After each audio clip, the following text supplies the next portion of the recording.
Essa satisfação que a PUC-Rio, a Coordenação Central de Educação à Distância, o decanato do CTCH da PUC-Rio e o Instituto Embratel 21 apresentam mais esta videoconferência do projeto Leitores da Ribalta, da Cátedra Unesco de Leitura PUC-Rio. Meu nome é Érico Braga, eu vou ser o mediador desta mesa. Eu terei hoje aqui comigo como convidados Helena Ferreira, Antônio Gutmann e Reinaldo Sanches. O projeto Leitores da Ribalta consiste em captar, cooptar registros, depoimentos de personalidades de expressão e de influência no meio cultural poético contemporâneo. Pessoas que têm agido, atuado, composto, estado junto com outras pessoas, coordenado eventos, saraus, agremiações, feito em institutos e trabalhado constantemente pela poesia em prol da cultura, em eventos, movimentos e manifestações. Esses depoimentos são de cunho subjetivo, afetivo e particular. Elas, na verdade, contarão a história da formação poética, a formação de leitores deles, feito através da poesia e dos seus encontros com poesia, ou seja, o encontro com poetas, com personagens poéticas e com personagens do seu cotidiano que os acomplinciaram, que os influenciaram, que os trouxeram para o mundo da poesia e para o mundo da leitura. Eu gostaria de convidar um dos senhores e da senhora para ser o primeiro, já que nós não escolhemos o voluntário, né? O Ladies First. Ladies First. Lógico. Pois não. Por favor, fique à vontade para dar o seu depoimento. Meu depoimento é a respeito... Eu não me considero assim propriamente uma poetisa ou uma poeta, mas fiz alguma coisa que, de certo modo, pode ser taxado de poesia. Sou professora universitária, estou aposentada, professora de língua e literatura espanhola, e sempre gostei de poesia, e acho até que a poesia, como diz um escritor espanhol, Pío Baroja, ele falando de romance, ele disse: la novela es un saco donde cabe todo. É um saco onde cabe tudo. Eu acho que a poesia também não ser um saco. É uma belíssima valise que cabe muita coisa. Tenho participado sempre de eventos poéticos, sempre me dediquei à literatura, né? A partir do momento que eu entrei para a Faculdade de Letras, no meu tempo era Nacional de Filosofia, da ex-Universidade do Brasil, sempre estive do lado de movimentos e palestras e conferências e reuniões e seminários. Poesia sempre me acompanhou. E ultimamente estou num projeto muito bonito, sou uma das coordenadoras do projeto Conversas Casadas, que praticamente inaugurou as Casas Casadas, e entrevistamos personalidades da literatura, da música, do cinema, e o nome que criamos foi Conversas Casadas justamente porque casamos a atividade do entrevistado com as preferências dele, preferências musicais e literárias. O que mais? Eu acho que ganhei um prêmio de poesia por ter traduzido para o espanhol um livro chamado Dança do Fogo, Estudo sobre o Desejo, da Silvia Jacinto, e estou caminhando aí. Alguma coisa a mais, eu não saberia dizer, porque isso me soaria como se estivesse, eu fiz isso, mas não há nada disso. Eu trabalho em prol da poesia, em prol da literatura, tenho muitos amigos literatos e gosto da literatura. Você foi influenciada mais na sua formação como leitora e como formação poética de leitura de poesia por alguns autores específicos de poesia? Você teve alguma descoberta de algum poeta? Ele está discutindo aqui o mistério de Fernando Pessoa. Todo mundo fala de Fernando Pessoa. Não, claro que Fernando Pessoa, no tempo que eu estudava na faculdade, nós tínhamos uma professora maravilhosa, que foi daqui também, Eunice Berardinelli. Claro que Fernando Pessoa, o Cesário Verde, Márcia Carneiro, esses portugueses todos maravilhosos, tiveram certa influência no gosto, né? Nós começamos a aguçar o nosso gosto pela literatura, pela poesia. Eu tive a sorte de ter Manuel Bandeira como meu professor.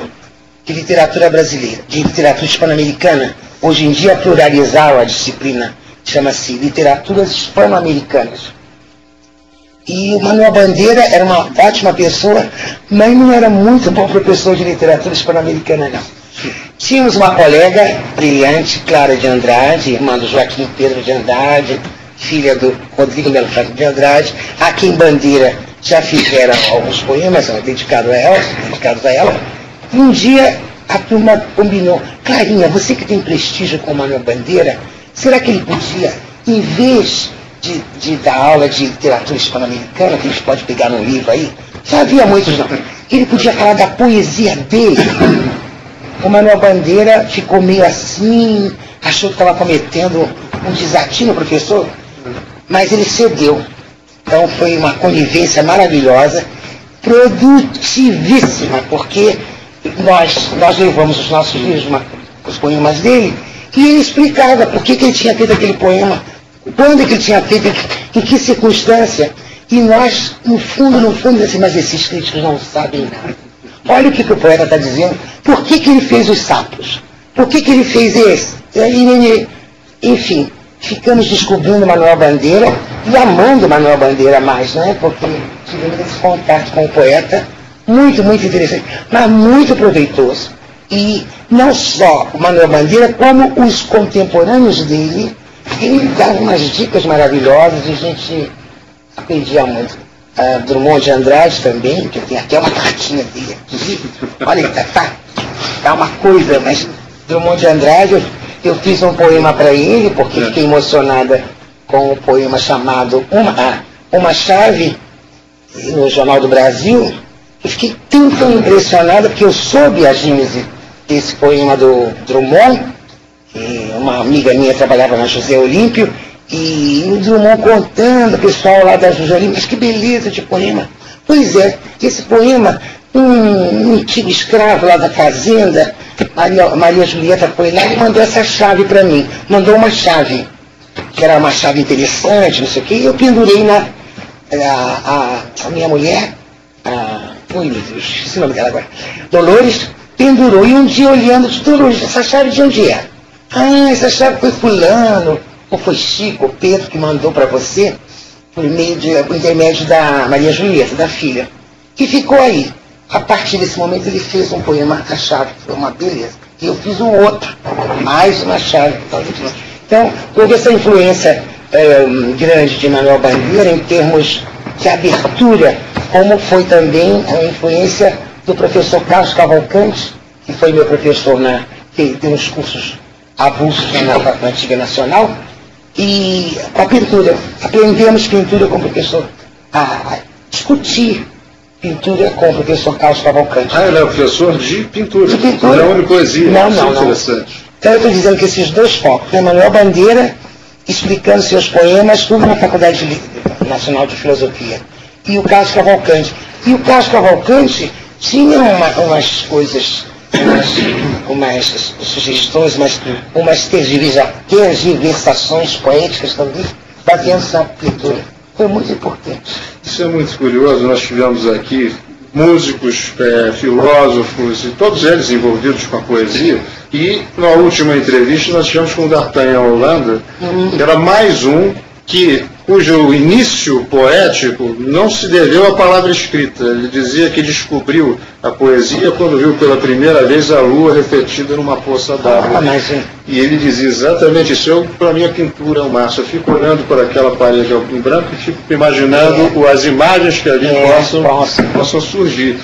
Você teve essa influência da pintura, mas teve a influência de mais alguma arte fora da palavra escrita que tenha tido influência? Pode ser música, que estudei, pode ser música, estudei piano, tive bons colegas de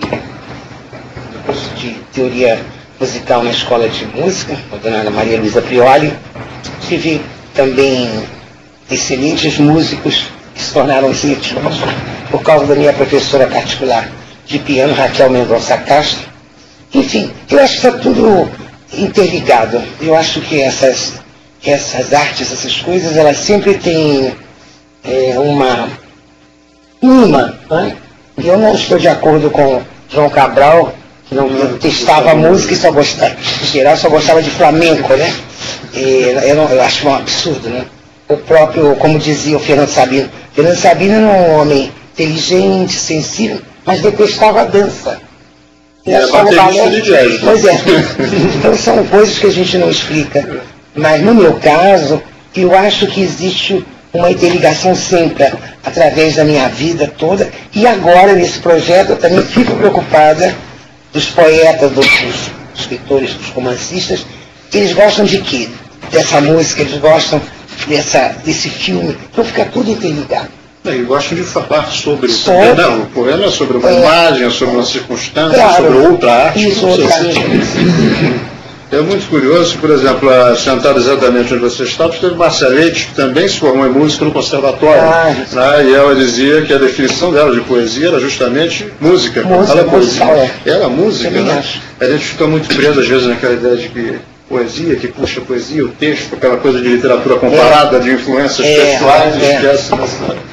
Agora, uma coisa interessante foi você ter feito questão de citar os nomes. Então, eu acho muito importante não deixar as pessoas que foram importantes para a nossa formação se esvanecerem no oblívio. E tem mais uma coisa, eu tive um contato muito chegado com a Astrid Cabral, que é uma grande poetisa, e com o marido dela, já falecido, Afonso Félix de Souza. Então, eu senti, abeberei, como se essa palavra neologismada, a poesia através de Astrid Cabral, que era minha colega, já desde o tempo de faculdade, ela já fazia poemas belíssimos, e o Afonso Félix de Souza. Aprendi muito e tive muita, quer dizer, aguçou mais. Eu já gostava de ir Campos, que eu lidava com ele, um grande poeta. Eu me lembro dessas pessoas que marcaram muito. As pessoas são importantes, efetivamente. São sempre importantes. Ou seja, vamos dizer que essa reedição seria uma reedição de encontros pessoais ou organização por causa de casados? No fundo, é um broto, é um herdeiro de um pensamento antigo, é um filho, sei lá, é um germe, é uma semente, tudo. Porque esse fato de aproveitarmos o nosso grupo, até estava a Cristina Pereira, que esteve aqui, Costa Pereira, aproveitarmos o nome Casas Casadas e Conversas Casadas, quer dizer, para casar tudo, porque eu acho que estão sempre ligados, né? No fundo, cinema, música, poesia, eu acho. Na sua formação, o mais importante foi a palavra escrita, embora ela tenha sido vazada através de encontros, mais sedimentada, ou traduzida em emoção, talvez, através de encontros, mas foi mais a palavra escrita. Eu não sei dizer a você, eu não sei, elas estão assim, a palavra escrita está um pouquinho mais alta, mas elas estão juntas quase. Mesmo quem não confessa sempre isso aí. Acha que a palavra escrita tem alguma coisa que... excesso do racional, a gente quer esconder, porque a poesia é essa sensibilidade, mas ainda a palavra escrita que talvez coopte todas essas influências num modo talvez de saber superior, não sei se hierarquicamente falando, mas é a impressão, aliás, a formação nossa é essa, né? Não saberia dizer se para todo mundo é aqui. Por exemplo, o Dalmo que esteve, a formação dele foi de palavra cantada, com os cantadores, jangadeiros. Então a questão que a palavra estava associada à história que estava sendo contada e à música. Com as canções de trabalho, né? Com as canções de trabalho. É muito comum. Exatamente, né? Mas a nossa formação aqui mais citadina normalmente é mais urbana, é muito mais a palavra em si. Muito mais. Podemos voltar depois, claro, até a Helena, né? Para dar um descanso dos 10 minutos regulamentares. E como havia aquela novela, A Próxima Vítima, sargento, trouxemos os voluntários, posso desamarrá-los? Ou fazendo aquela pergunta, quem se habilita, por favor. Fique à vontade, queridos. Posso falar, então? Reinaldo Sanches, por favor. Bom, eu nasci e fui criado em São Paulo, então a minha formação toda escolar em São Paulo. E adorei ler sempre, desde os 4 anos de idade eu já lia os anúncios dos bondes e nos ônibus. E como todo bom menino, naquela época principalmente, a gente iniciou na leitura com os quadrinhos, as revistas em quadrinho, que eu acho fantástico. Inclusive, não só me deliciava com as histórias, como aprendi a gostar do desenho, né? E até hoje adoro desenho. Quando posso, faço alguma coisa. Depois também enveredei um pouco pela pintura, porque todo desenhista gosta de pintura. E a música também sempre eu fui ligado em música sempre. Então, o único instrumento que eu consegui tocar foi o instrumento de percussão, mas faço isso regularmente. De vez em quando dou a minha canja aí em algumas bandas. Outro dia fizemos até uma apresentação no Teatro Glaucio Gil. Bom, voltando a fita lá para o meu início, parti das histórias em quadrinho, e quem poderia resistir a Monteiro Lobato, né? Fui ler toda a coleção de Monteiro Lobato e aquilo era uma delícia, né?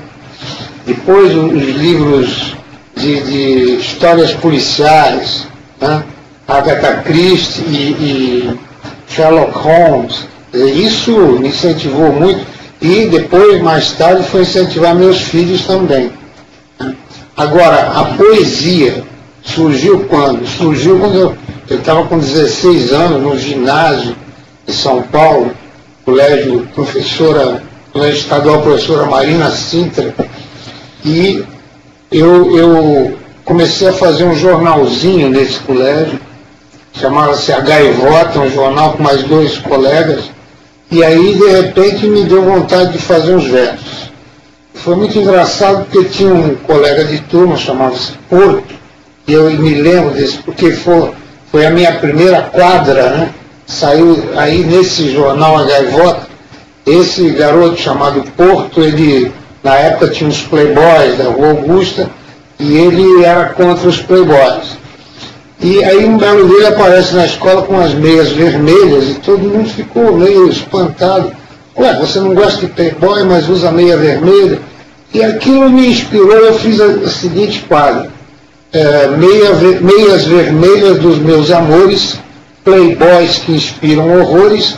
O Porto diz que não gosta, mas tem lá seus pendores. E aquilo foi publicado na Gaivota e o pessoal gostou. E temos um poeta, aí começou aquela brincadeira, e a partir daí eu comecei a escrever algumas coisas. Sempre me dediquei mais à poesia do que à prosa. Apesar de que eu sou colunista de um jornal, eu sou dentista por profissão, e a Associação de Odontologia, eu tenho uma coluna fixa no jornal, onde eu falo geralmente sobre política, coisas da atualidade.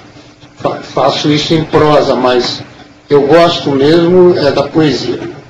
E aí comecei a me dedicar mais, quando eu entrei no científico, principalmente na época que existia o curso científico, colégio de aplicação da Faculdade de Filosofia lá em São Paulo, eu fui muito influenciado por um professor de português que chamava-se José Reis, espero que ele ainda esteja vivo. E ele não só dava uma aula muito bacana de literatura, como ele comprava livros, ele tinha contato com as livrarias e editoras, então comprava livro com desconto para o pessoal. E aí foi quando eu comecei principalmente a ler Jorge Amado, né? Que era uma delícia. Aí comecei Capitães de Areia e Terras do Sem Fim, por aí fui, passando por Graciliano Ramos, etc. E eu tomei gosto pela literatura e, nessa altura, já escrevendo sempre, né? Sempre fazendo meus versos. Nunca havia publicado nada, a não ser os murais que essas escolas sempre têm, né? jornal mural ou algum jornalzinho da própria escola. Posteriormente eu fui fazer a Faculdade de Odontologia da USP, e lá dentro, sim, eu consegui, vamos dizer, um espaço bem maior. Tinha um jornal regular chamado O 25, e nesse jornal, então, eu publicava constantemente os meus poemas. E como lá na faculdade também havia um show tradicional, chamado Show 25, porque o centro acadêmico lá é 25 de janeiro, eu passei a ser um dos redatores do show. Eu fiquei 5 anos na faculdade e durante os 5 anos eu fui um dos redatores desse show. Era um show de humor, onde a gente brincava com os professores, principalmente, brincava com o cotidiano da escola, e essa veia aí de humor nunca me abandonou, graças a Deus. E nos meus escritos, meus poemas, sempre tem uma pitada de humor. E isso foi influenciar o meu filho mais velho, aluno da PUC, né, que fez comunicação na PUC, e hoje está contratado pela Globo como redator do Cacete Planeta. Então, essa coisa vem vindo, e nós, atualmente, eu, o Gutmann e o Fernando Sá, formamos um trio chamado de brincadeira, também Trio Los Três, e temos feito textos com pitadas de humor, pitadas de ironia, e eu acho isso muito legal. Essa é mais ou menos a minha história, sem omitir que a gente tem participado de boa parte dos saraus aqui do Rio de Janeiro. Dizem que o Rio de Janeiro é considerado a capital nacional da poesia. Então, estou à sua disposição para...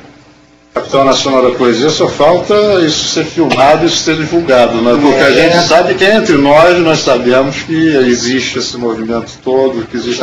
Tanto estou trazendo aqui 50 poetas, eu estou me sentindo muito mal, porque eu deveria trazer os 100, os 150, os 200, os 300. Infelizmente, a gente tem que sempre fazer uma triagem. É muito curioso você ter fixado a tua linha discursiva no humor. Eu acho que era isso que faltava nos depoimentos todos que eu encontrei. Para fazer a comparação com a Helena Ferreira, eu ia colocar ao lado dela o Maurício Matos, centro onde você estava, e o Maurício Matos é orientando da cronista, né, que você citou também, e ele tinha uma atuação em teatro, de atuação em música, tocamos no mesmo conjunto durante muito tempo, mas quando se falava de literatura, de influências que ele recebia, todas elas eram dentro de sala de aula. E agora, o mais fantástico é que ele não encarava a sala de aula como uma sala de aula. Ele era o sujeito mais concentrado do mundo. Nunca vi uma pessoa tão compenetrada dentro de uma sala de aula. Mas concentrado porque está ali completamente à vontade com a literatura. Mas normalmente a gente pega as cumplicidades fora, no ambiente que a gente finalmente relaxa, e não no institucional. Ele era o contrário. Ele só admitia, só assumia receber aquelas influências nas salas de aulas. Também, talvez um pouco, fazer uma observação, que tomara que não seja criticado por isso, mas existe uma tendência, inclusive nas aulas de literatura portuguesa, que é de se contar as histórias mais literárias, de se ser normalmente mais literário e menos teórico. E a teoria, que a gente aprende muito nas aulas de literatura brasileira, ela talvez ofusque um pouco esse gosto pelo literário, e fique muito só na base da teoria. Mas eu queria também te perguntar quais são as influências. Existe alguma influência de humor, especificamente de algum poeta que trabalhe mais a questão humorística? Você procura isso ou é só na parte da produção? Não, é uma coisa natural. Isso, eu era um garoto, eu já gostava das piadas. Para citar alguém, talvez que até era uma pessoa da minha família, e era um humorista famoso da época do rádio. Provavelmente vocês aqui não conhecem, mas se chamava Zé Fidelis. A Helena, lembro. Zé Fidelis era um humorista. Fazia humor no rádio, mas ele tinha um livro muito interessante de humor. E eu ganhei esse livro, inclusive, quer dizer, minha mãe ganhou, passou para mim, eu lia muito, meus irmãos liam, e a gente se deliciava com aquelas histórias engraçadas que ele contava ali, né? Então, de que eu me lembro, de pessoas assim que eu me lembro só ele. Né? Agora, acho que o humor é um negócio que vem, que aparece com a gente. É como o caso do meu filho. Na verdade, ele desde garotinho falava coisas engraçadas. A gente gravou uma porção de coisas. Então, depois acabou fazendo texto de humor. Então, eu não me lembro assim, de outra influência. De poetas, não. Eu sempre preferi os poetas sérios.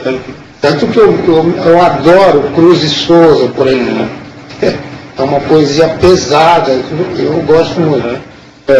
E depois os modernos, acho que a Helena citou G.I. Campos. Eu sempre adorei G.I. Campos, Ferreira Goulart, né? Tiago de Mello. Então eu não vejo, quer dizer, esse pessoal, uma poesia muito séria, poesia engajada. Eu cheguei a fazer muita coisa assim também, porque eu entrei na faculdade na época da Revolução, 1964. Né? Fui de 64 a 68. Fui presidente do centro acadêmico, fiquei fugido. Né? E ali a gente, anos de chumbo, a gente fazia muito texto pesado. Né? Ali, tanto para publicar como para esse show que a gente fazia. Era um show com pitadas de humor, mas tinha também algumas partes sérias. Então, eu tenho muito poema sério também, eu não faço só. O trio Los Três é que se dedicou exclusivamente a essa parte mais irônica. Que é raro, né? Poesia, humor, é raro. Nossa, É raro, sim. Acervo. Acho não há muitos poetas. E até misturar mesmo, né? Você pode falar coisas sérias através do humor, fazer um poema heterogêneo que você tenha parte. Eu não falo do humor negro, não. Humor mesmo. É humor mesmo, exatamente.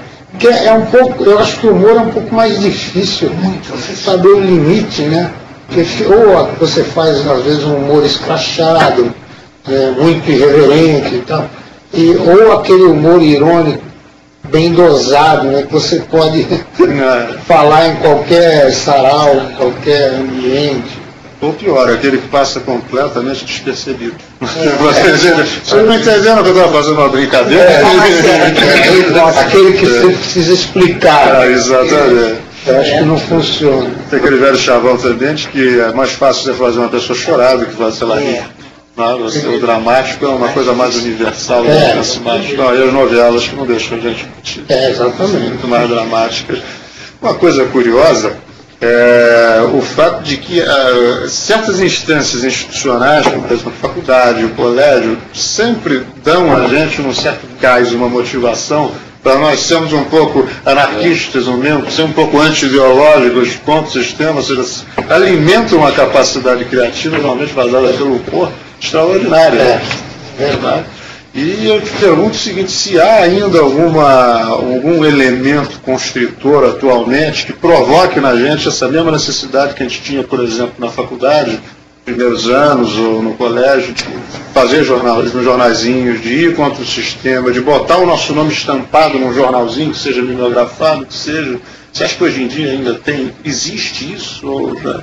Olha, eu acho que tem espaço para isso. Não há muito isso. Não há muito. Não, eu acho que tem que haver um resgate aí. E tem muita gente aí falando contra a política, contra o governo, contra isso, querendo exteriorizar. Eu acho que esses jornais, eles catalisam essas ideias. Eu acho importante. Por exemplo, lá na Faculdade de Odontologia de São Paulo, esse show que eu citei, ele acabou, simplesmente. Era um negócio engraçado, gostoso, e as pessoas que vieram depois, né, não continuaram.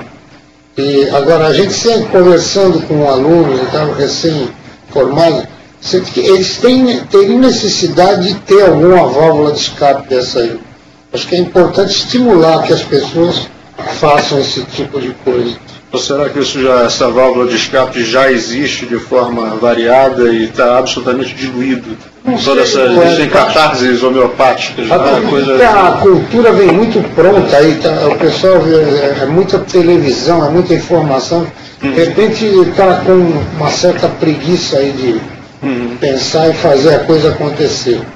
Acho que precisaria alguém incrementar um pouco mais disso. E uma coisa curiosa que eu percebi também em relação ao humor, não é? Porque eu acho que o humor, mais do que qualquer outra forma de expressão, ele tem a necessidade de você chegar a alguém falando sobre outro alguém. Ou seja, é uma espécie estética, vamos dizer assim, que pressupõe o seu público necessariamente. Né? Como é que era a sua experiência com isso, já que você tinha show desde cedo, que você comentou que fulano é poeta, você gostou da brincadeira, né? Você acha que isso foi motivador para você? Isso é motivador? É um grande barato você ter realmente uma pessoa para atingir uma pessoa, para atingir uma gente para compartilhar? Quem escreve ou faz música quer plateia, né? Então, são artistas, às vezes, frustrados. E você vê que nos saraus aí, os poetas vão na esperança de falar alguma coisa, de dizer alguma coisa, subir no palco e mostrar alguma coisa do seu trabalho ou do seu talento.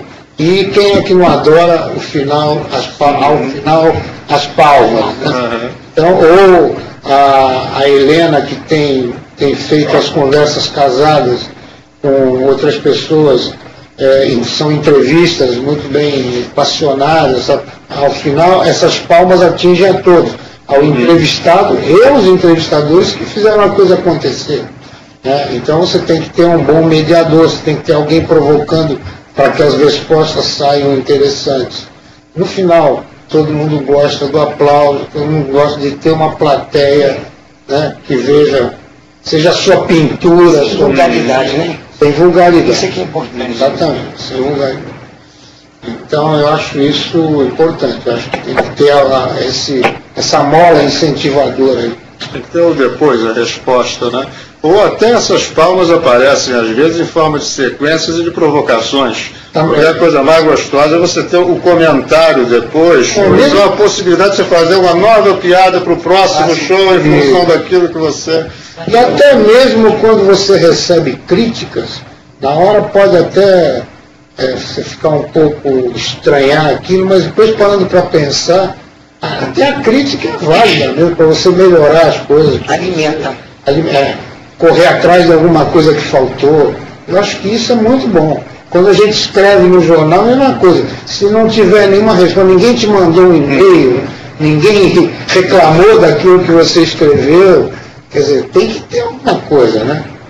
Uma coisa que eu tenho o Carmelo Bonetti, um crítico argentino, em que ele, falando sobre os críticos, diz: a maior arma do crítico é o esquecimento. Quando o crítico não gosta de alguém, ele não vai falar mal. Ele simplesmente não vai falar absolutamente sobre tal pessoa. Concordo plenamente. Isso fere, né? É a necessidade de resposta. Afinal de contas, a expressão estética é um diálogo. Ela não termina na própria expressão. É sempre um comentário que você faz a respeito de alguém, uma homenagem, uma resposta que você faz a um poema, como por exemplo da Chaves. É como se você estivesse, de repente, talvez escrevendo, olha, eu também falei sobre a Chaves, o que você me diz, e você conhecia o Carlos Drummond, então é uma coisa que é muito pessoal mesmo, porque é a associação da pessoa com a obra dele, com o fundamento, por que ele escreveu. A petulância de botar mais uma Chave. Mais uma. Não, você até diminuiu. Mais uma. Mais uma, mas se coloca a chave. No caso, nós não temos aqui o trio Los Três, nós temos o trio Los Dos. Fernando Sá virá com certeza numa próxima oportunidade. Mas enquanto o seu Lobo não vem, passamos para Antônio Gutzmann. Conta a sua história. Bom, o início foi semelhante ao Reinaldo. Na faculdade tinha um jornal chamado O Pulso.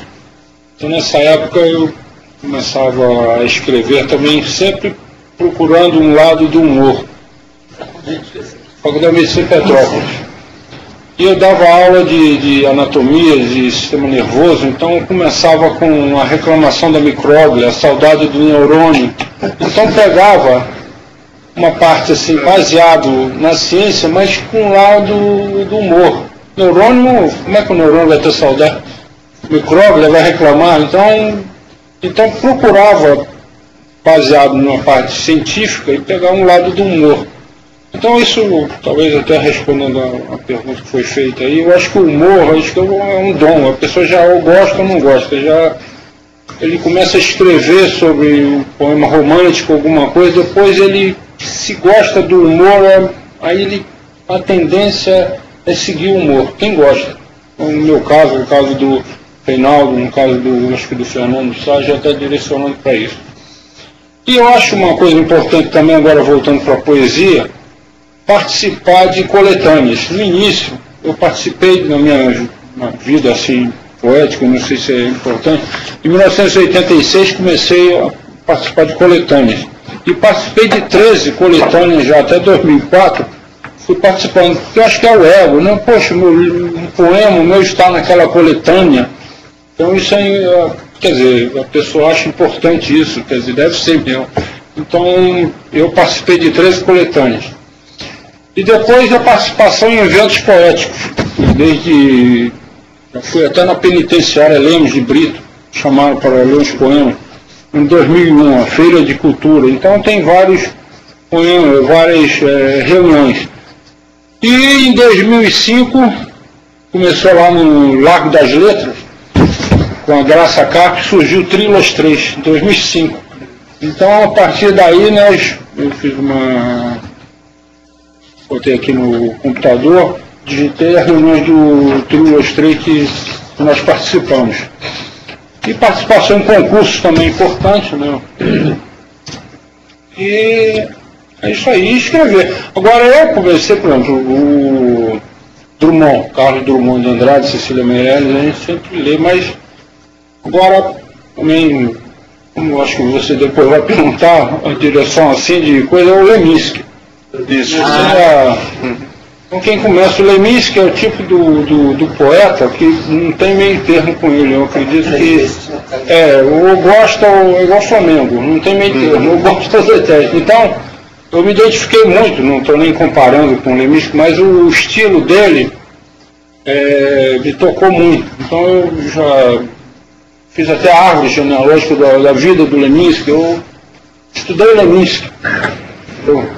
Então eu faço até poema em cima da palavra Leminski. Queria conhecer o Minski, pus até o Paulo Leminski. Então fica uma coisa assim direcionada. Óbvio que você continua a ler Cecília Meirelles, bom, mas o livro de cabeceira é o Paulo Leminski. Então a identificação assim, acho que isso é importante até, né? Uma pessoa ter A veia aforística de vocês combina com o Leminski ele tem uns poemas um pouco maiores, e depois tem ameixas, ame-as ou deixas. Então é um estilo assim que é interessante, né? Então, houve alguma influência do seu trabalho na poesia, além dessa do estudo propriamente? Que é uma coisa curiosa, você me lembrou Augusto dos Anjos. Agora, o Augusto dos Anjos foi encontrado um exemplar dele na Faculdade de Medicina, na Biblioteca de Medicina do Rio de Janeiro, né, colocado ali justamente por conta do palavreado dele, que era tido como palavreado de mau gosto e para alguns até um exagero escatológico. Como quem diz, o cara está de brincadeira colocando isso, né? De certa forma pode ter sido até humorístico. Alguma influência? Por causa da aula, que eu dava muita aula de sistema nervoso, lá até de pioneiros sociais, eu dava aula lá para os técnicos.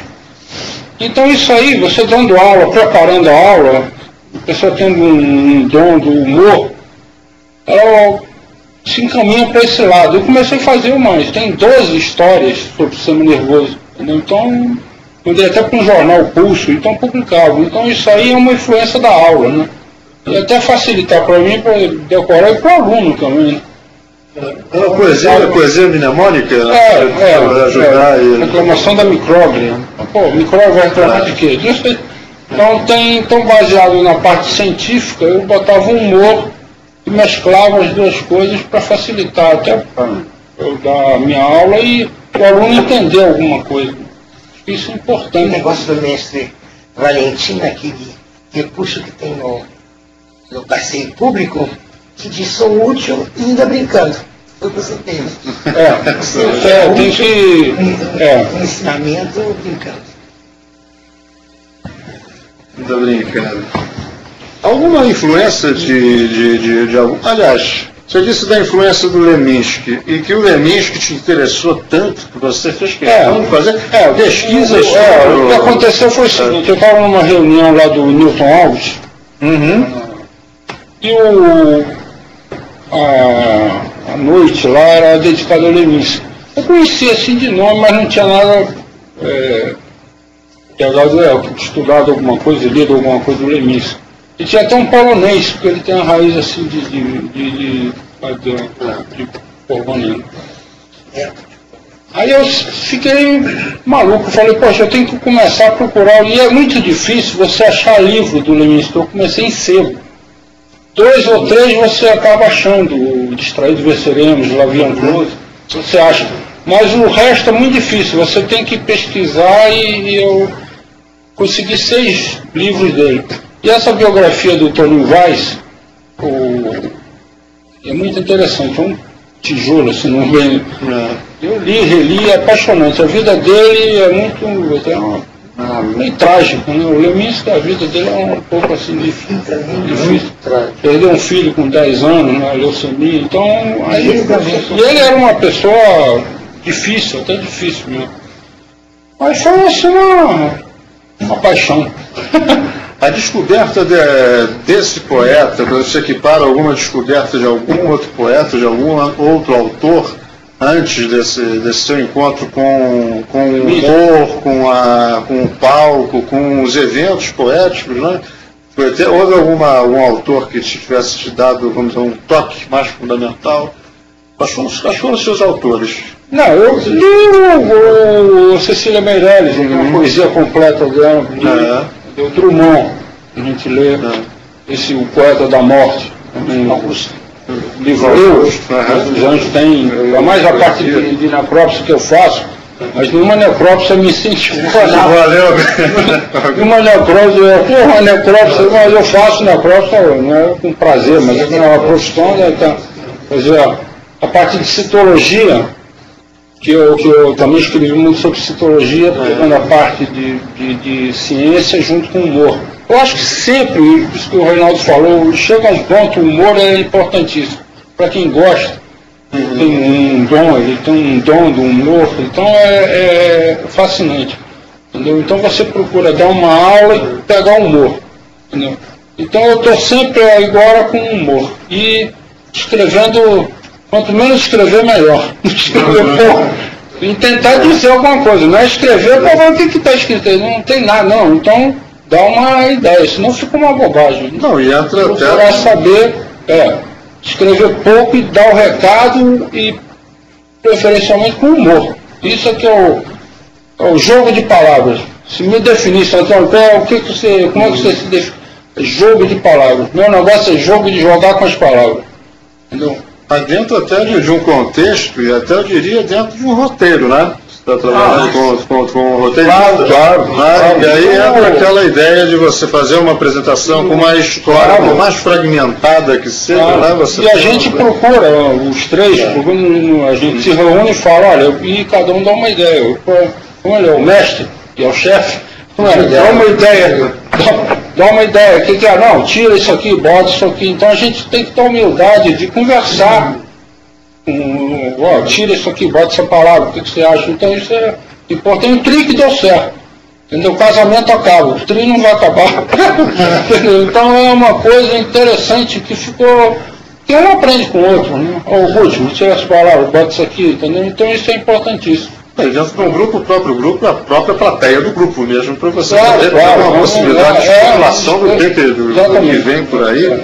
Uma coisa curiosa, eu começo agora para estender as perguntas a vocês, quero tabular isso aqui como um diálogo. Né? Inclusive vocês levantam os assuntos que são interessantes e que vocês querem dar o depoimento do poético, sobre poesia contemporânea. É que nós estávamos discutindo que além da questão da resposta, vamos dizer assim, né, e do diálogo e da elaboração, você cria a partir dos encontros, a partir do resultado das críticas, e a necessidade de pesquisa que surge dessas elaborações, desses roteiros, da descoberta de um poeta. Eu me lembro quando eu ainda fazia parte do grupo Poesia Simplesmente, nós fomos contratados para fazer um espetáculo sobre Baco, em Bento Gonçalves. Na época era diretor musical do grupo, e também tinha uma responsabilidade quanto ao roteiro e à pesquisa, e foi uma pesquisa miserável. Via internet, via biblioteca, porque havia muita informação a respeito de Bach, as várias representações, né? E o interessante é que, além dessa pesquisa, você cria em cima dessa pesquisa, você vai criar um material poético, mas você busca as coisas.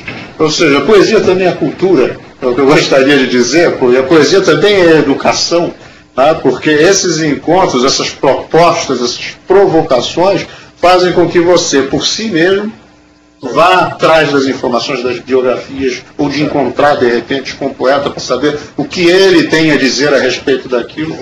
Né? E que nível de pesquisa vocês desenvolvem? Óbvio, trabalho de humor, trabalho de apresentação de entrevistas, trabalhos variados que vocês fazem além disso. Como é que se dá esse movimento, institucional ou não, encontro com pessoas na rua, gente que interessa, que lhes influencia, em você tomar da poesia dos encontros e retornar a poesia aos encontros? Como é que está essa dinâmica agora? Tem tido alguns eventos que homenageiam poetas, né? Isso é muito interessante, isso que você acabou de falar agora. Então, às vezes pedem a gente que participe de uma homenagem, como eu já participei, por exemplo, a Garcia Lorca. Né? E aí você vai correr atrás. A internet hoje é um facilitador tremendo. Claro, a gente vai perder tempo lá, mas você vai buscando o que você vê de melhor, tanto da história daquele poeta, daquele escritor, como dos textos da sua obra propriamente dita. Assim como entrou um outro evento, Chico Buarque de Holanda. Então cada um foi procurar buscar lá uma letra do Chico que melhor, né, representasse aquele momento. E aí você tem toda a história dele, como homem de teatro também, musicou várias e várias peças, como Roda Viva, etc. A obra com Edu Lobo, a obra com França. E daí por aí vai. E isso eu acho que é o maior estimulador que tem para a gente, essas pesquisas, é quando você está inserido dentro de um evento desse. Então, nesse aspecto, alguns eventos que ocorrem aqui no Rio de Janeiro são muito interessantes por causa disso. Volta e meia você tem homenagem a poetas e a gente lê, cada um tem lá um trecho que deve ler na hora, fazer uma apresentação. Bacana, eu acho interessante. Acho que é o maior estimulante. Como é que vocês acham que está esse equilíbrio, ou pelo menos como está? Se generalizar é sempre um perigo, né? Você diz muito mais do seu próprio metro quadrado, da sua própria experiência. O equilíbrio entre a apresentação de uma obra própria, ou seja, aquelas que vocês fazem, e a necessidade de se ler poetas consagrados sempre. Ou melhor ainda, a necessidade de você fazer homenagens a poetas consagrados, ao invés de usar um velho chavão, o resgate de pessoas que absolutamente estão desconhecidas por esses críticos, né? Porque é mais fácil, de repente, você fazer uma homenagem a um Castro Alves, a um Ferreira Goulart, do que você desenterrar um cidadão que esteja perdido no tempo. Da mesma forma, às vezes é mais fácil você criar algo em cima de uma figura que seja notória, poeticamente falando, vamos estender isso, não necessariamente a poesia, do que você apresentar um trabalho de próprio punho. Como é que vocês fazem esse equilíbrio? Como é que vocês veem, até porque nós somos espectadores também disso. A gente vai para assistir um João Ninguém, ou a gente vai para assistir alguma coisa que a gente já tem certeza que tem qualidade? Eu, por exemplo, não sei se está no contexto de responder essa pergunta, foi uma sorte aquele evento que o Caio estava apresentando sobre o Leminski, que ele abriu uma porta, conheci o Leminski, não tinha nada, então foi aquela paixão da coisa. Pô, isso foi muito interessante, isso aí foi um passo importantíssimo na minha vida, entendeu? Porque eu comecei a desenvolver um outro lado, comecei, tem que, dia seguinte liguei foi até ali na Rio Branco, aquele edifício central que tem um sebo muito bom lá no segundo andar. Fui lá, não tinha. Mandou no outro, no terceiro sebo eu acabei achando. esse livro aqui você vai, é mais fácil, o Lavian Close, você acha relativamente fácil o livro dele. Ele se tinha, porque não tinha, mas o sebo, acho que o sebo aí do segundo andar não existe mais. Não, o sebo ainda existe. O sebo existe. O sebo está lá. O livro não tinha um livro. Mas aí, então é uma pesquisa de uma coisa. Então isso abriu um leque de você fazer uma pesquisa do autor. Agora imagina se eu não tivesse, é o destino, eu não tivesse naquele dia no evento do Newton Alves, entendeu? Porque foi à noite, eu nem sabia que à noite estava uma programação, mas foi no dia que disseram, vai ser Leminski, aí apareceu, falei, poxa, mas eu tenho que começar a pesquisar esse autor, né? Foi uma coisa muito interessante. Agora, a quantidade de coisas que jogam na nossa cabeça, eventos, tem 41 eventos no Rio de Janeiro, na cidade de 41 eventos, você entra no computador, tem 41 eventos. Então tem Campo Grande, tem tudo quanto é lugar. Então, poesia. Poesia, tem um monte de poesia, 41 eventos no site, lá na internet tem. A gente sabe. Então tem que, óbvio que você começando, a pessoa que está no início, ela fica entusiasmada. Eu mesmo comecei lá no Glaucio Gil, cheguei para a Laura, onde é que tem os eventos? Ela tem tudo isso. Depois você, óbvio, vai fazendo uma seleção.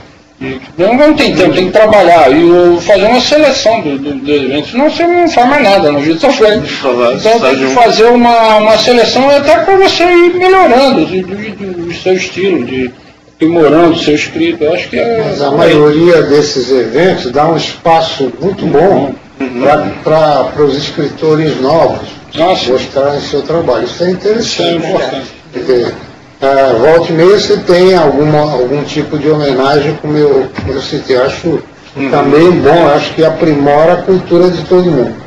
Mas, normalmente, nesses eventos, a prioridade é o poeta novo, até aqueles que não têm nenhum livro publicado, ele estando presente ali, eu não vejo nenhum evento que cerceia, por exemplo, a palavra de alguém. Todos esses que a gente costuma frequentar, esses eventos normalmente dão a palavra a quem tiver alguma coisa para dizer. Então, democráticos. Democrático, acho interessante. E a gente já viu surgir bastante gente boa. Se surge alguém que você nunca viu, né? Nunca ouviu falar. Gente nova, né? A gente tem eventos aí frequentados até por criança agora, né? Tem uma garota que frequenta um evento ao dizer poesia, normalmente feito lá, hoje em dia lá no Belmonte, e essa menina, mas já frequenta desde da livraria do Leblon, que ela frequentava esse evento, essa menina sempre tem um espaço para falar. Garota nova, deve ter talvez uns 10 anos de idade, 10, 11 anos. E ela frequenta, porque os pais gostam, e vão a muitos eventos e levam a garota. E ela também fala, ela diz poesia do pai e já começou a escrever também. Então fala um texto. Mas esses eventos a que se refere o Reinaldo, eles são importantíssimos, sobretudo para cortar um pouco essa barreira Rio-São Paulo, porque nós só conhecemos Rio-São Paulo e São Paulo. Há pouco tempo, Cristina da Costa Pereira, nosso amigo Fernando, eu, aproveitamos, não só fizemos um espetáculo especialíssimo nessa Casa Amarela, que programou a homenagem ao centenário de nascimento do Mário Quintana, no sábado, foi espetacular, eu fiquei impressionado, como ficou bonito. Mas na Casa Amarela nós fizemos um espetáculo em honra a Helena Collodi, que é uma grande escritora, e tem até um prêmio que a Secretaria do Paraná criou, que ninguém conhecia, todo mundo, mas que mulher, não sei o que, ela é de onde? Quer dizer, nós abrimos, né, inauguramos o conhecimento, aquele pequeno público ali já vai saber quem é Helena Collodi. E também quando recebemos o Silvio Bach, ele era muito amigo da Helena Collodi, uma forma de homenageá-lo, que ele dizia que gostava, como poetisa, como poeta, gostava da Helena Collodi. Então nós apresentamos muita gente na praça. Meu Deus, eu nunca ouvi falar dessa mulher. ela é estrangeira, ela descende de ucranianos e tal, mas não conhecia. Quer dizer, esses eventos é um salvo-conduto, são democráticos. Tem um poeta de Rondônia, claro. Tem o Márcio Catunda, que nem mora no Brasil, ele vem, participa de algum evento. E tem esse intercâmbio. O São Paulo é bastante grande, né? Mas do norte você não lembra de um rapaz que esteja fazendo verso ótimo lá no norte? Ninguém sabe aqui. A mídia, eu sou assinante de uma revista excelente do Paraná, de Curitiba, aliás, da capital, é o Rascunho. Você fica descobrindo autores maravilhosos, contistas, poetas, muito bons.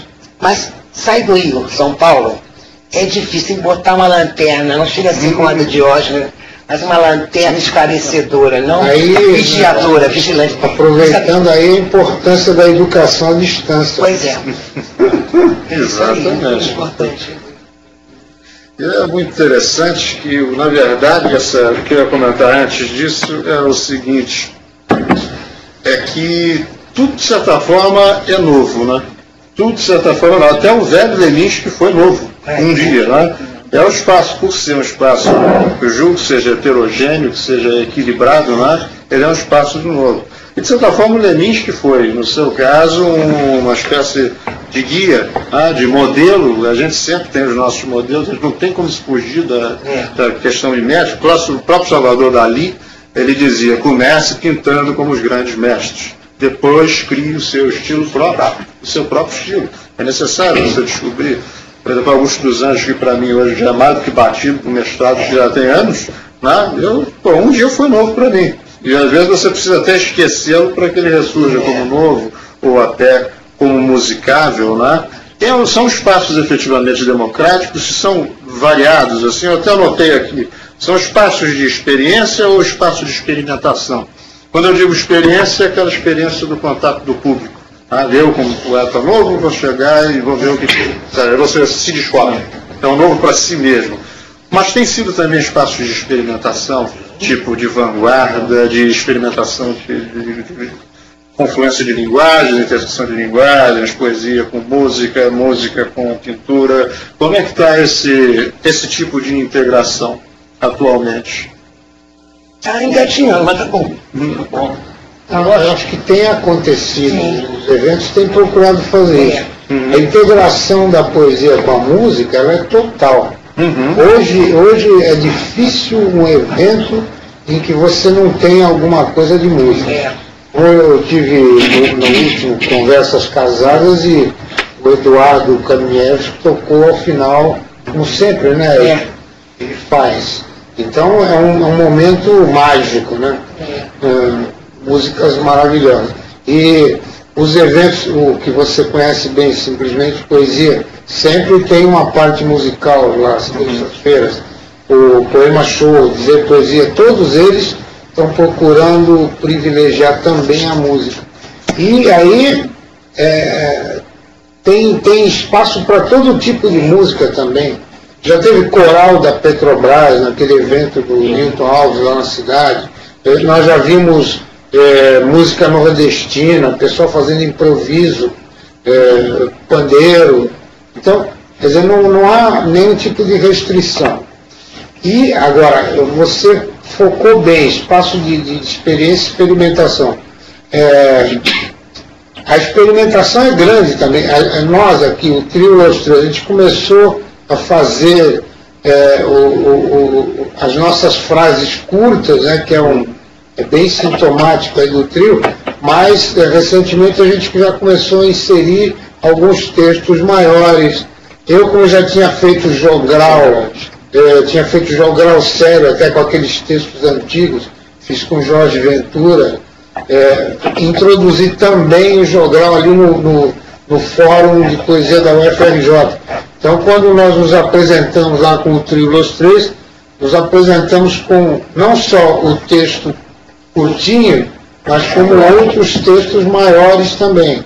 E a gente foi como experimentação, foi um resultado bacana, porque nós recebemos o feedback, aí o pessoal gostou dessa nova. Vocês são ótimos. Vocês se apresentaram de maneira diferente. Então é bom, de vez em quando tem que mudar mesmo um pouquinho o foco para não cansar. Aproveitando o evento lá de Santa Teresa, teve um grupo muito interessante do Morro Santa Marta. Isso eu ia te falar. Deram um show, foi muito bom, deram um show.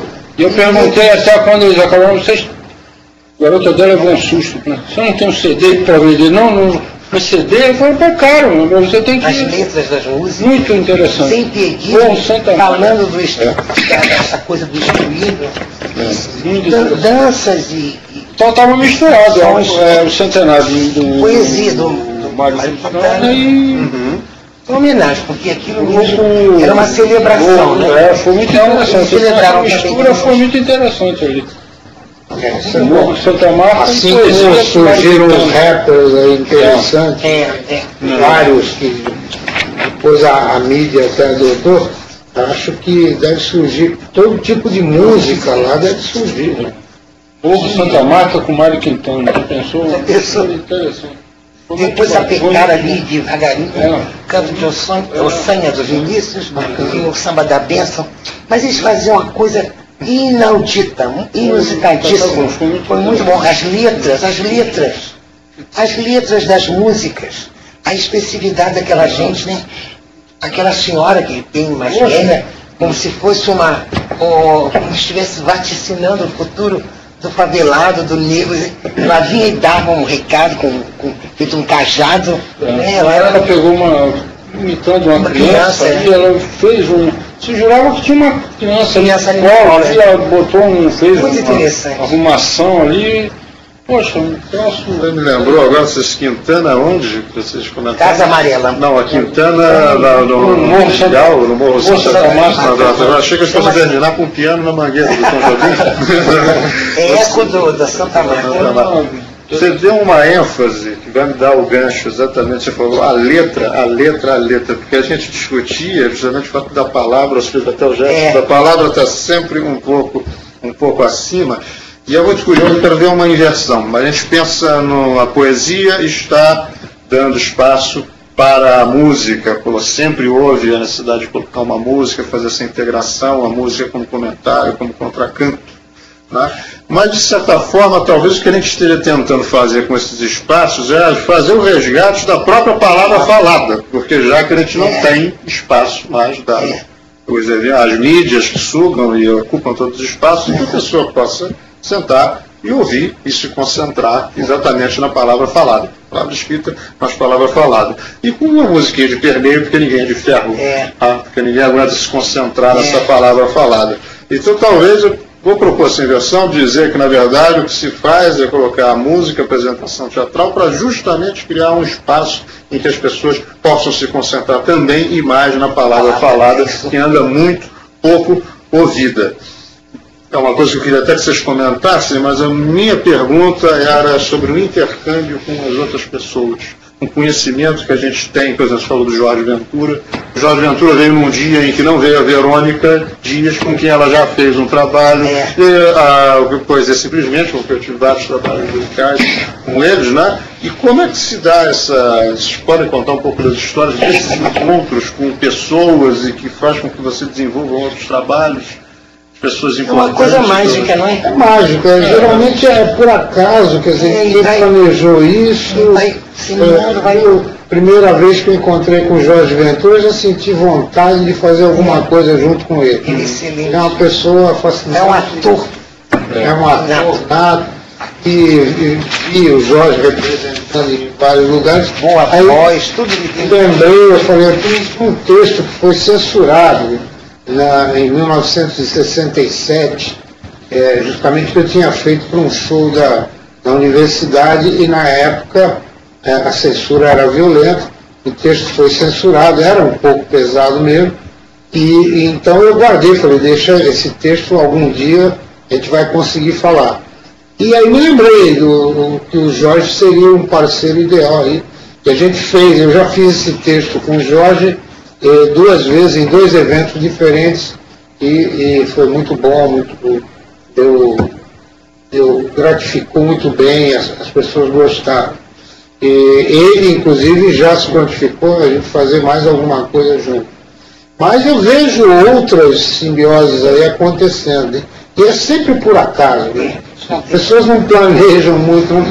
E ficou legal isso, vamos fazer assim, fazer assado. A própria participação na música. Eu fui participar há pouco tempo do encontro luso-brasileiro de escritores, chama-se Portal 100, que é um portal da internet. E houve aí um encontro aqui no Forte de Copacabana. Quer dizer, 2 dias antes, eu fui numa reunião que era desse Portal 100 e conheci um cidadão chamado Luiz Poeta, que é poeta e é músico. Aí, de repente, a gente conversou e ele não tinha percussão na banda, e eu entrei, eu me comprometi a levar um instrumento, e a gente tocou, ele mais 2 pessoas, uma guitarra, um tamborim, eu entrei com percussão, e acabei me integrando na banda dos caras sem ensaio, sem nada. E agora a gente já está aí para fazer outras coisas junto. Então, é totalmente por acaso. Quer dizer, acontece de repente. Né? E é curioso que isso acontece também, porque nenhuma dessas pessoas que está participando desses eventos, está no evento, é só poeta, é só músico. Você várias coisas da poesia junto, é isso, né? Isso aqui, acho que isso que aproxima mais. Aí vai, eu sou percussionista. Alguém toca música, outro é pintor, o outro são várias coisas que chamam para... de muitas coisas. Aí... Tanto que lá no Simplesmente Poesia, volta e meia, a organização lá pede para se fazer também uma exposição de pintura, porque são vários poetas, escritores que pintam, né? E acho que tem muito a ver isso. A música, a pintura, a poesia tem tudo a ver, né? A sensibilidade que aflora. E acaba que as pessoas seguem um pouco isso na sua vida. É uma possibilidade de exposição também, de exposição dessas qualidades, né? Elas se reconhecem múltiplas, não é só você fazer a coisa. Existe a integração, mas existe a possibilidade de você se mostrar não só aquela coisa disciplinada, profissão. E como a gente aprende, né? Eu tive numa dessas exposições no Simplesmente Poesia, e de repente vejo a Ângela Carrocino, que faz parte lá da organização, ela veio mostrar um quadrinho que era uma flor pintada com uma tinta brilhante. Eu falei, mas que tinta é essa? Ela falou, vou te confessar, esmalte de unha. E eu achei aquilo super interessante. Só que ela tinha um risco e cobria com esmalte de unha. Aí eu resolvi fazer experiência, comprei uma série de esmalte, até ganhei. E comecei a fazer quadrinhos, e fiz vários. Já dei para os amigos, tá? Quadros mesmo, você faz um esboço lá, que depois cobre com esmalte de unha, que pinta um quadro. Surgiu Eu faço cartão de Natal com uma cola brilhosa. Ela tem cor e tem um brilho assim diferente. Então, eu faço. É uma troca de experiências nisso tudo aí. Né? E a coisa mais interessante é porque é uma troca sem necessidade de retorno, né? Vai tudo numa generosidade.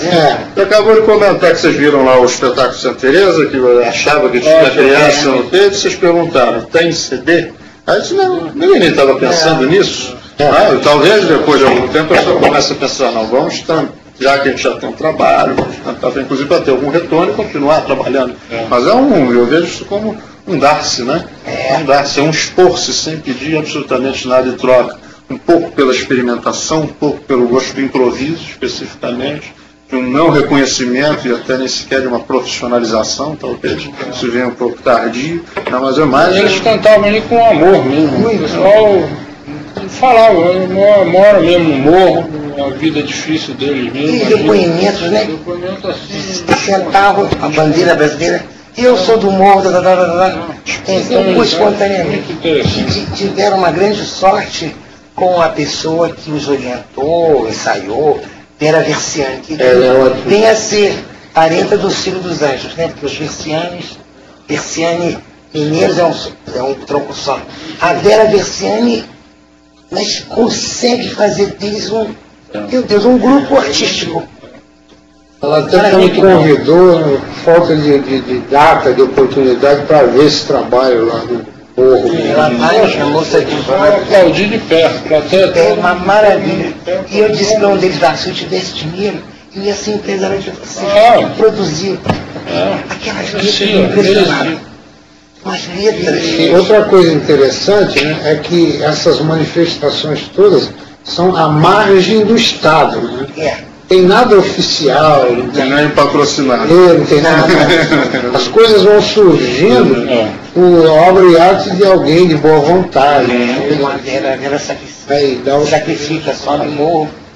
Interessante. Contribuições de parte a parte, gestão de espaços. Esse aspecto também é interessante.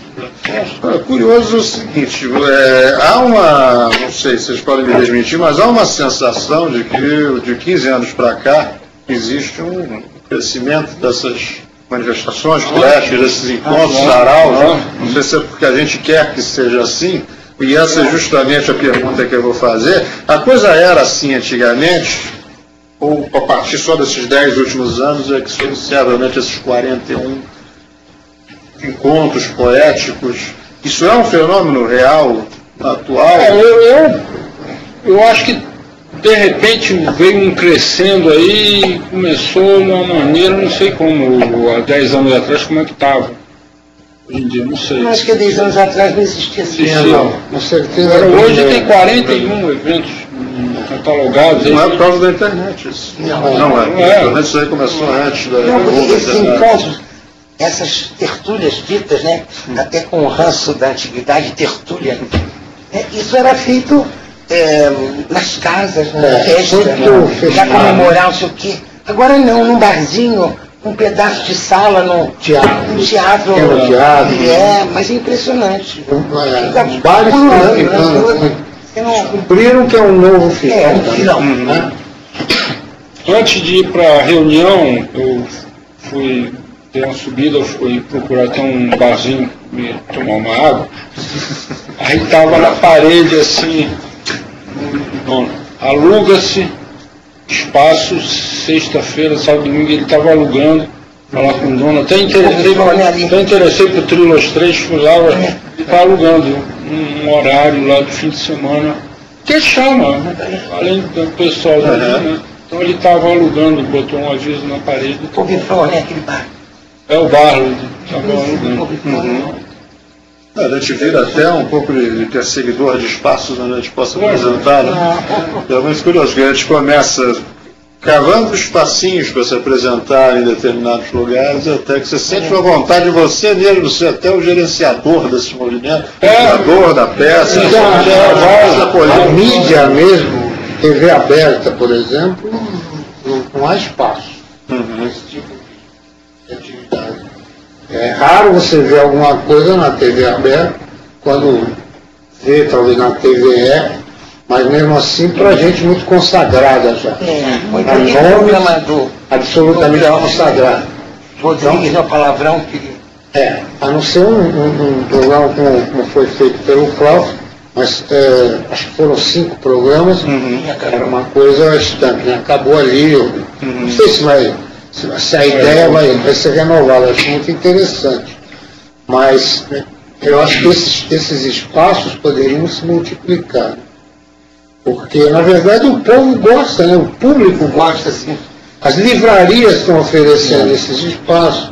E tem público da própria livraria, como nos bares também. Embora as livrarias digam poesia não vende, né? Mas eles estão criando. Mas os poetas compram. Pois é. Os livros lá estão. Mas eles estão criando. O número de venda teria que ser analisado a partir é um fato, a poesia vende pouco, agora deve ter alguma razão. Não, mas você repara, os próprios livreiros dizem isso, mas ao mesmo tempo abrem uma oportunidade para que a poesia seja difundida de público, assim, é isso que ele falou, a parte da apresentação, o cara que escreve, nós aqui, todo mundo que escreve, tem que falar, é um palco, isso é um imã ali, né? A pessoa gosta de se apresentar. Espetáculo. E chega um auditório também, para alguém que quer falar, saia da gaveta. Isso. Tem gente que, um evento que eu fui há pouco tempo, que um poeta se apresentou, mas ele ficou 40 anos escrevendo sem mostrar para ninguém. Então tem essas coisas. Né? Não tem isso. É a possibilidade do sujeito. Ainda bem que surgiu em 40 anos, surgiu uma possibilidade para ele. E a celebração de encontro, né? Isso que eu vejo como o mais importante. Nós falávamos numa outra mesa aí sobre a questão da emoção. Mais do que a questão estética é a emoção. Quando você vai falar, vai até fazer uma pergunta em um auditório, primeiro vem a adrenalina, será que eu vou falar besteira? Será o que vai acontecer? O que vai acontecer nunca é o texto que você tem no papel, nem o texto que você tem no papel. Isso é insubstituível. É a emoção que não está efetivamente na palavra, mas se encontra realmente no encontro, quando a palavra é dita. Aí é que a coisa se realiza. Como é que vocês têm sentido nos eventos que vocês organizam, nos shows que vocês fazem, essa receptividade? A gente falou de efeitos antes. Como é que vocês sentem esses efeitos? O depois, a hora do cigarrinho. Eu acho que é nutriente, é alimentador. Quer dizer que a gente está certo, vamos continuar. É só saber o jeitinho, como é que a gente vai chamar esse público, né? Para nos assistir. Eu não sei, o negócio é mágico, é muito difícil de explicar. Não tem uma regra, não tem receita. Não tem receita. Eu sei que o nosso espetáculo lá das Casas Casadas, Conversas Casadas, nós estamos fazendo, não estamos sendo remunerados por aquilo, nos deram espaço e tal. Mas a gente vai falando com uma pessoa, essa pessoa assiste a primeira sessão e tal, foi o que aconteceu, avisa a outra e vai avisando, né? É quase uma música que a menina cantou lá. Avisa lá, avisa lá. Vai avisando, acaba acontecendo. Uma cadeia. É uma cadeia. Eu acho que o público tem recebido muito bem. Né? Na maioria dos eventos. Falando por nós, o Trio Os Três, por exemplo, a gente tem sido agraciado aí. Você devia falar do evento que vocês propiciaram, vamos dizer assim, lá em São Paulo, na Casa das Rosas. Eu estava bastante estava aguardando um pouquinho, porque isso tem a ver com o lançamento do livro, nosso livro. Estou pagando micros, eu vou até exibir aqui. Pagando micros, porque são microtextos, né? Isso, na verdade, a ideia de fazer esse livro surgiu numa oficina de literatura, que é a oficina do Caio Trindade. Eu estava fazendo alguns workshops ali com o Caio e o Fernando Sá também, mas eu já conhecia o Gutmann lá do evento Simplesmente Poesia, e o Caio já estava achando que eu e o Fernando tínhamos um estilo meio parecido, e eu falei, olha, o Gutmann também tem. E o Caio imediatamente chamou, porque o Gutmann também já tinha participado da oficina dele. Então, quer dizer, eram 3 pessoas que, na verdade, já tinham passado por ali. E ele teve realmente a ideia, vamos selecionar aí os textos de vocês. Aí ele pegou uma infinidade de textos, fez uma triagem e pensou lá 25 microtextos. Isso aqui recebeu um nome lá dentro da oficina também. Uma outra companheira nossa, Cristiane Brito, falou: isso é nanoliteratura. Então, batizou, né, e a gente colocou até na capa, pagando micros, que são microtextos, nanoliteratura. E esse livro saiu também, vamos dizer, no rastro de um livro que tinha feito sucesso, que o Marcelino Freire, lá em São Paulo, havia compilado os 100 menores contos da literatura brasileira. Fez e teve um sucesso, inclusive na Flip, etc. Olha, vamos lançar, e até ele foi homenageado no livro, assim como foi o Milor, que é precursor desse tipo de frase e tal. E assim surgiu aí o livro do Trio Os Três. Nós lançamos com um sucesso muito grande, porque a gente fez o lançamento em novembro do ano passado, na UFRJ, lá na reitoria. Nós conseguimos botar mais de 500 pessoas naquele evento. Então, gente como o Gilberto Mendonça Teles, que tem 50 anos de literatura, foi lá, deu depoimento que nunca tinha visto tanta gente no lançamento de um livro. Realmente foi muita gente, é muita gente. Né? E baseado até nessa euforia toda que tomou conta da gente, como eu sou paulistano e me formei lá, estudei lá, eu resolvi também fazer um lançamento em São Paulo, e a Helena acabou de lembrar, a gente fez agora no último dia 21. Estava cheio, concorrido. Conseguimos colocar pelo menos 150 pessoas lá na Avenida Paulista, que é um lugar lindo, e a Casa das Rosas, é uma casa maravilhosa, tombada pelo patrimônio histórico da família Almeida Prado, e a casa está toda conservada, e a gente fez o lançamento no dia 21, uma sexta-feira, mas nós já estávamos convidados pela Fernanda Almeida Prado para participarmos do sarau no dia seguinte, quer dizer, no sábado, lá na mesma Casa das Rosas. E foi também maravilhoso, homenageando o pai dela, que é poeta. E aí surgiram vários poetas lá de São Paulo, e até de outros lugares também, do Rio também foi mais gente, teve música, quer dizer, e depois ali uma casa de cultura, depois teve sessão de cinema, etc. Foi muito bacana também a experiência lá em São Paulo. E assim você vai divulgando mais, né? E é uma geração, quase uma geração espontânea, não é um livro que sai por obrigação, ou por vaidade, ou por precipitação, é algo que surge. Você é descoberto, de certa forma, o seu leitor que fez o livro para você, os seus leitores que perceberam. Tem uma apresentação de teatro lá, uma garota fazendo, perguntou, pode fazer uma prova? Então, bom você... Performance. Apareceu uma garota fazendo uma performance ali no meio do lançamento, ótimo, pra gente foi tudo agradável. Outra geração espontânea. São eventos, né? Não é só o lançamento do livro, que a pessoa se sente obrigada. É uma coisa muito formal. A pergunta anterior que você estava comentando aí, eu, por exemplo, quando eu vou, não que eu me convide para falar nada, eu acho chato, eu estou aqui, é chato esse negócio, mas eu quando não falo eu sinto falta. Como eu apresento os três, as frases, é muito interessante isso, eu acho bacana esse... É interessante nos eventos, porque realmente, às vezes, isso pode ser demais, pode sobrar, mas todo mundo fala. É uma participação. Você tem muito de você não está ali somente passivamente. Primeiro que você está se emocionando muitas vezes, você pode estar descobrindo alguma coisa. Não é só aquela coisa de entretenimento que se faz também, né, pura e simplesmente. Aparece com um contato. Também na parte cultural, você vai lá para aprender, não tem. A palavra obriga você a prestar atenção, você obriga a ser tocado, né? Da parte sensível, do racional. Olha, nós temos, acho que ainda mais uns 10 minutos, 15 minutos, eu acho que podemos iniciar a sessão da exposição dos próprios trabalhos, se vocês quiserem apresentar trabalhos de vocês, acho que será bom. Exemplo de tudo aquilo que nós estamos falando. Vocês podem apresentar.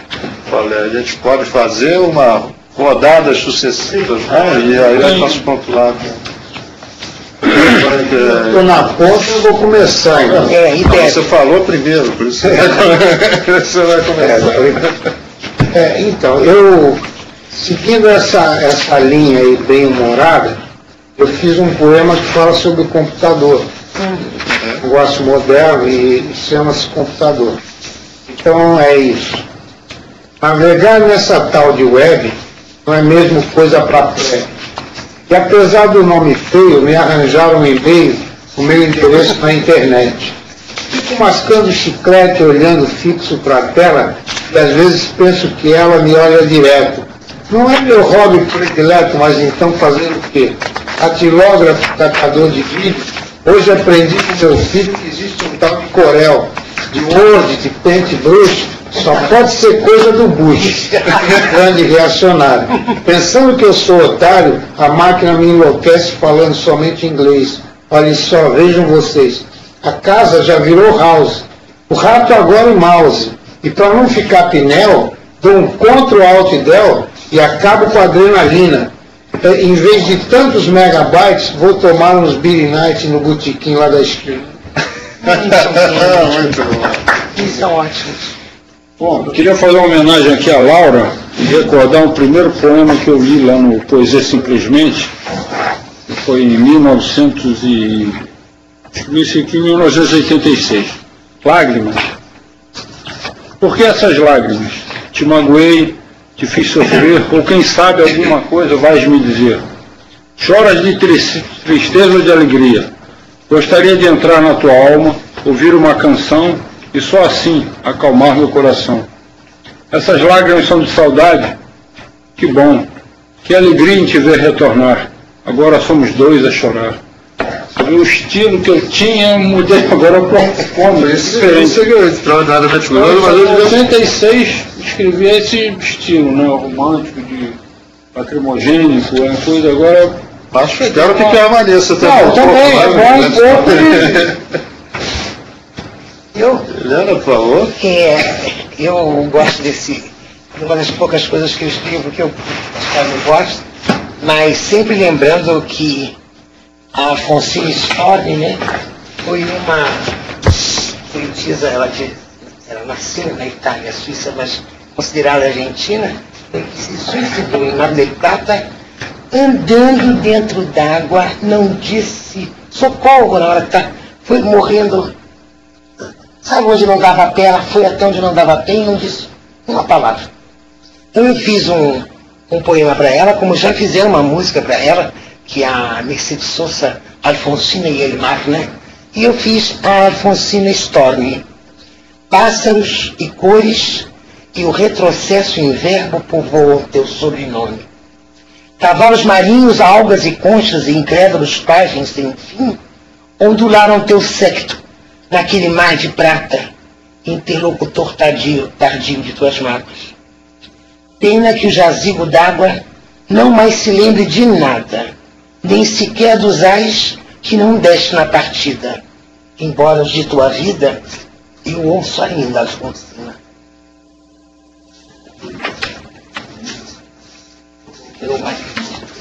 Encerramos? Eu posso falar um poema um pouquinho mais longo?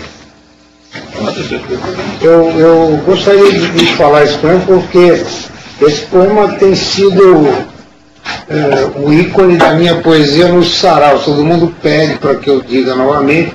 E acontece que eu já dei cópia desse poema para muita gente e está circulando agora na internet, todo produzido com música e não sei o que. Mas não é tão bom porque botaram como autor desconhecido. Botaram o nome. Então, e trocaram o nome do poema. Vamos acionar. Chama-se Meu Tempo e na internet está circulando como Recordar é Viver. O poema é meu, eu venho falando isso há mais de 5 anos. Eles falsificam obras de autores consagrados. Então, vai acabar como sendo um veríssimo. Chama-se Meu Tempo. Eu sou de um tempo distante chamado Tempo do Onça, tempo em que qualquer máquina era uma geringonça. Sou do tempo em que se amarrava cachorro com linguiça, que aos domingos a gente ia à missa. Trago lembranças bacanas das casas pernambucanas, das farras do bonde aberto, dos chapéus da casa Alberto. Tempo em que adultério era crime e o Flamengo ainda tinha time. Tempo de Buscapé, do Rojão, sou do tempo do xarope São João. Venho do tempo em que menino só gostava de menina. Tempo do confete serpentina das festas de carnaval. Possível do Monte Líbano, dos bailes do Municipal. Sou do tempo do bicarbonato, do lançamento do Sonrisal. Sou do tempo em que futebol era para macho, que ninguém sossegava o facho nos bailes de formatura, playboys botando banca, tempo que o telefone era preto e a geladeira era branca. Sou do tempo em que se confiava nas companhias aéreas, que a penicilina curava doenças venéreas. Sou do tempo da Rádio Nacional, do lança-perfume do Carnaval, do calouro da hora da peneira, tempo em que pó era o mesmo que poeira. Tempo do terno de vista de giz, da calça de boca apertada, da lapa de Madame Satã, de poder torcer no Maracanã e lembrar da mãe do juiz. Sou do tempo do dói-code, do comigo ninguém pode, da ditadura envergonhada. Sou do tempo em que ficar era não ir. Tempo de permitir passeios à beira-mar. Tempo de curtir a vida sem medo de bala perdida. Tempo de respeito pelos pais. Enfim, eu sou de um tempo que não volta mais. Sou do tempo da brilhantina, do laque, do glostora, do gumex, O correio não tinha Sedex, o que vinha era telegrama trazendo uma má notícia, sobre o tempo em que a polícia perseguia todo sambista que tivesse alguma fama. Tempo em que mulher é que usava brinco e as portas não tinham trinco e que se dizia demorou só para quem chegasse atrasado. As calças não perdiam vinco, picada era só na bunda se aquela febre profunda não tivesse melhorado. No meu tempo, coca era refrigerante e todo homem elegante abria a porta do carro, aceitava-se qualquer cigarro sem medo de ser um novo fato. Só preço podia ser barato. Bicho era o animal, cara ao rosto do pobre mortal. Sou do tempo do Tergal, do Banlon, do Terilene, da Emiline, da Marlene, do sucesso musical, tempo do mocinho vilão com cara de mal, do reclame de fortificante, do óleo de fígado de bacalhau. Sou do tempo do coreto da banda, do velho cigarro em Holanda, vendido na venda da esquina. Sou do tempo da estricnina, veneno tão poderoso. Sou do tempo do leite de magnésia, do sagu, do fubá mimoso, do fosfato que curava a amnésia. Sou do tempo da cocoroca, tempo da copa roca, que muita gente não viu. E o progresso tão abrupto que todo mundo assistiu. Porém, político corrupto, o rato que sai da toca, ora, esse sempre existiu. Sou do tempo em que Benjó se chamava Jorge Ben, a carne do bife era 100, ração de cachorro era uma bofe, no meu tempo não havia estrogonofe. Sou do tempo do Tostão e do Vintém, da zona com seus bordéis, programa de 10 mil réis. Sou do tempo da Cipalena, do Veramon, só não vi a revista Fonfon, assisti filmes do Rintintim, sou do tempo da confeitaria Manon. Da magia do pó de pirrim-pirim, colecionei estampas Eucalol, acompanhei o lançamento da Avon, tomei o fortificante calcigenol. Sou do tempo da PRK-30, do rádio tipo Capelinha, dos contos da Carochinha e do remédio anunciado. Veja ilustre passageiro, belo tipo faceiro que o senhor tem ao seu lado, mas nem tanto acredite, quase morreu, salvou o ronco exultado. Sou do tempo da cafeaspirina, da compressa de antiflugestina, do bálsamo de Benguê. Fui leitor do almanaque do Tico-Tico, tempo em que trabalhador ficava rico. Sou do tempo da Casa KV, do taco com cera parquetina, dos discursos do presidente GG. Sou do tempo do óleo de linhaça, andei na Maria Fumaça. Li muito a revista O Cruzeiro, escrevi com caneta tinteiro, separei o joio do trigo. Vi muito vigarista na cadeia, só não fui garçom da Santa Ceia. Também não sou assim tão antigo. Ótimo. Muito bom. Já sei porque eu não botar no seu nome. Inclusive, eu acho que já li esse poema. Porque parece que é de todo mundo. É nome de todo mundo, né? Parece obra coletiva mesmo. Última, por favor. Palavra. Fragmentos, 1986 também. Poderias juntar os pedaços da minha vida e no final terias instantes alegres ou tristes. Os maiores fragmentos representam os momentos em que estavas comigo. Os menores pedaços traduzem os espaços em que me tomavas nos braços nas horas de despedida. Tá romântico, hein? Pra quem se vier um humorista, por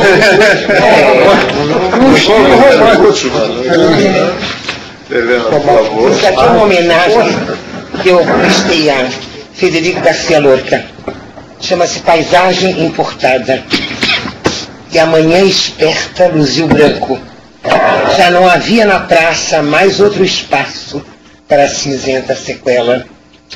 Ao longe feito espadas, luzes em trânsito descansavam, grilos e pirilampos que esgrime amavam a neblina. Mais adiante, uma lua grávida de perplexidades escoltava meu lume por entre lírios e nardos, por entre gritos e prantos. Ao som das nuvens que molhavam a presença do verde ocioso de um limoeiro mais próximo, eu me perfumava de desejo, ratificando a existência. E as águas silentes de um enorme rio beijavam meus pés lascivos de peregrinos caminhos. Até então não se chorava o vermelho do velho fantasma, mas ele foi chegando com cascos e botas, sorvendo por inteiro a areia seca e laça da pusilânime história, cadastro de mágoas, fosse de anseios. Quem não viu granada, não viu nada. A espreita em civil, guarda civil, castrava o relógio da memória, arrancando-lhe o ponteiro da glória. Quem não viu granada, não viu nada. E nada meu sonho, e nada me oculto por esse nada bisonho, esse mar tão inulto. Na vidraça opaca de idade, aranhas e moscas rascunham estranhas aves. E a fria tarde de olheira se achega, encapuzada com oficial tristeza. Eis o exato instante em que no oásis da paisagem, pássaros insurretos e borboletas ciganas voltejam minha janela, desvendando minha alma, desmontando meu horizonte de um modo singular e em segredo, qual rodízio de mãos e dedos por sobre a mesa dos signos de um jogo familiar. Que bonito, hein? Bonito.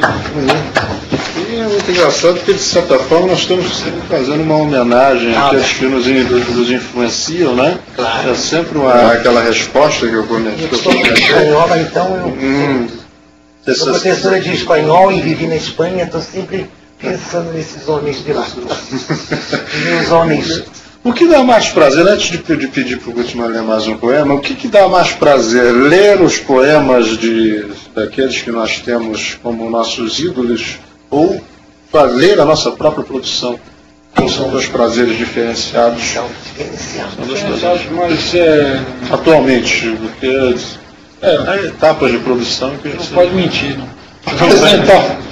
Uma apresentação do Trio Los Três é um prazer especial, um momento especialíssimo para mim. Vocês são muito os dois. E o ler também alguma coisa do Leminski é também um prazer muito, muito bom. Eu já comentei com as pessoas que eu tenho oportunidade nos eventos de fazer quase uma noitada de sobre Leminski. Interessante. Eu acho vocês diferentes, né? Não se tem notícias. Porque um humor assim, três, um fazendo humor parece, mas três fazendo humor, com três pessoas lá na frente, lendo as frases, ele pode ter. E essa Queria característica. fazer alguma coisa aqui de frase curta, né? Que não Sim, para dar um exemplo mais. Não trouxe violão. Quer fazer alternado? Fazer alternado. Aliás, eu queria pedir, inclusive, se não for problema, que vocês fizessem isso para os nossos telespectadores, enquanto apenas resolver um pequeno problema técnico. Vamos fazer alternado, então, que é como a gente faz nos eventos. Vou começar aqui.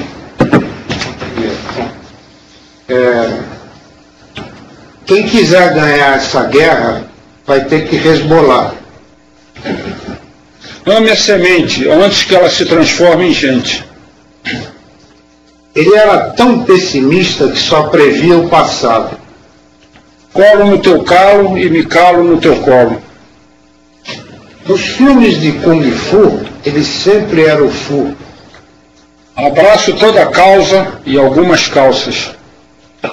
Os cardeais espremeram-se no corredor do Vaticano, saiu o sumo pontífice.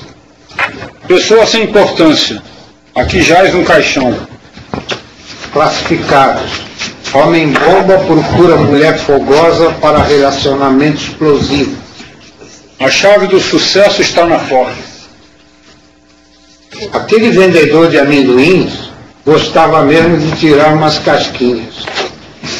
Banheiro e cemitério, os dois únicos lugares sérios. Metamorfose, ela sempre foi uma gata, no baile funk virou cachorra. Surrealismo, com dólares faça um cruzeiro. O restaurante ia tão mal de finanças que começou a aceitar até tique nervoso. Divido dúvidas com amigos e dívidas com inimigos. Ele tinha o pé tão grande que em vez de meia usava inteira. Cego de amor não achei a cama. Não sou funcionário dos Correios, mas gostaria de sê-lo. Snob, Dicionário trilingüe, ao lado do ensaio. Vamos ao Mobral? Era uma enfermeira muito devagar, mas sabia fazer com pressa. Desperdício. De dia não lia, à noite não escrevia. Era um presidente muito velho, só baixava decrépitos. Depressa. Contra a depressão, sexo à beça. Pobre coitado, o domador não soube separar o joio do tigre. Encurte o porre antes que o porre te encurte. Quando viu aquele bebê, gamou naquela babá.